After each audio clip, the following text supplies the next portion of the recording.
Welcome again to FFL Boss Tutorials. We are now displaying our 6.0 version in this tutorial. We are very happy to announce that we have launched 6.0. As you can see right here, this is showing as a beta location, but what we're going to do today is go over acquisitions. So the way to do acquisitions, there's a couple of ways to do this. You can go to the acquisitions page, and as you can see in our 6.0, our pages load significantly faster. We're very happy about that. And you can either go to the acquisitions page and click add acquisition, or we can navigate to the quick transactions and click acquisition from here. Now either way is the exact same thing, but I personally like to use the quick transactions because it allows me to skip the step of going to the acquisitions page and go directly to the transaction that I would like to accomplish. So now the next step is to choose the location, which should automatically be selected if you only have one location. The next step is to choose the bound book. As of right now, we only have one bound book displaying in our system, so I'm going to obviously choose that primary. And then for the events, that's going to apply to anything like a gun show or some sort of event where you're allowed to buy or sell firearms from. And then of course you want to make sure that the date is accurate. This will automatically select the date and time. The timestamp's not that important, but the date of course is.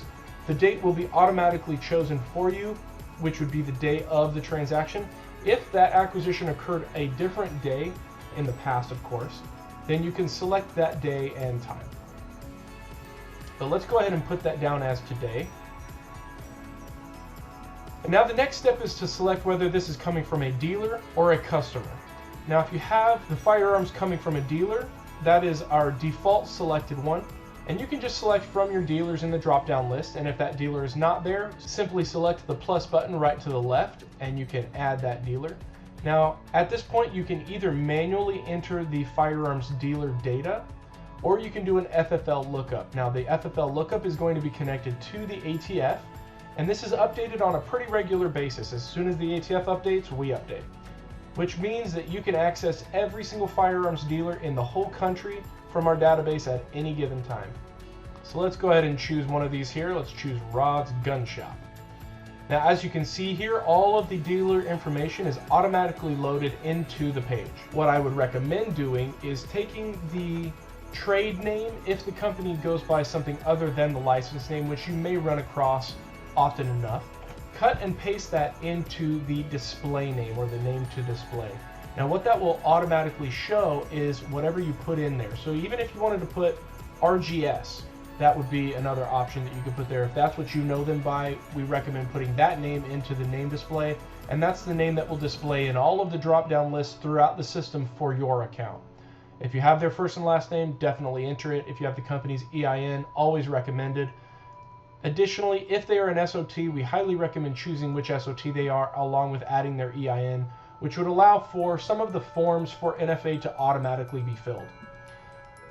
Also, if you have a mobile number or an email for that company, highly recommend putting that in. It's going to be better for you in the long run to be able to keep track of that data.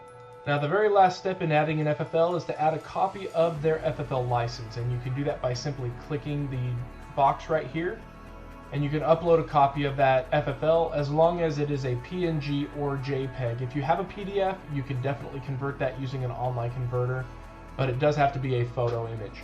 And now the next step is to add the firearm.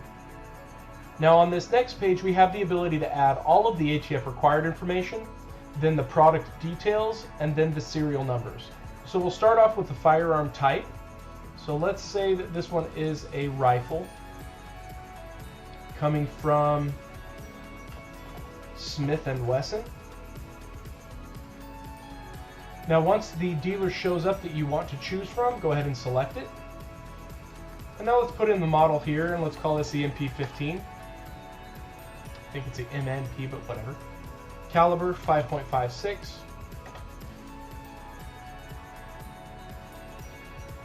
If you would like to put in a SKU or a UPC, it's highly recommended to do so. What I prefer to do is use the UPC number directly off the box, so that the next time that firearm comes in, I can simply scan that barcode in this field here, and it will automatically populate whatever data I attached to that UPC. So let's say, for instance, I have a barrel length of 16.25, overall length of 26, no bound book notes, but my cost was $7.99. My minimum price that I'd be willing to sell that for is $9.50, and my list price is $10.50. Additionally, retail label notes. If you wanted to add something here that was specific to that model, maybe it is the Magpul ACS buttstock, along with a Trigicon RMR, which would actually make this cost a little higher.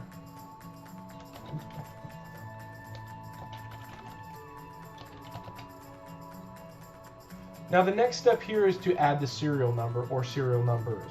If you have just one serial number or two maybe, those are great to add here. Otherwise, if you have a range of serial numbers, you would want to add them into the range. Start with whatever serial number, and then the next serial number or the ending serial number is maybe 80. And we're going to be acquiring all of these, and as soon as we calculate, each one of those items is generated automatically. Now the next step is to simply add the product. Each one of those products is created within the system and is now sitting here ready to be added to the bound book. They've been created here, but they're not finalized yet. We still have to click the last button, Add Acquisition, or Finalize Acquisition. So all of those rifles are now, but now that acquisition is complete. If we go back to that acquisition page, all of those firearms are now listed here, and we can actually search through those, and then of course we can print those product labels. So if we click print product labels, it would pop up the ability to print either the barcode only or a larger label that would look like this, and you can print that full label here by clicking full label, or you can do barcode only. And that pretty much wraps up the acquisitions. If you do have any questions, don't ever hesitate to reach out to us. We have great ways to get a hold of us, either phone call or email. We are always very quick as a company to respond to those inquiries and try to make sure that our customers are treated with the utmost respect, because we appreciate you guys. You guys are the reason why we're here, and we always love to be able to earn that business. So again, thank you for using FFL Boss, your FFL software provider.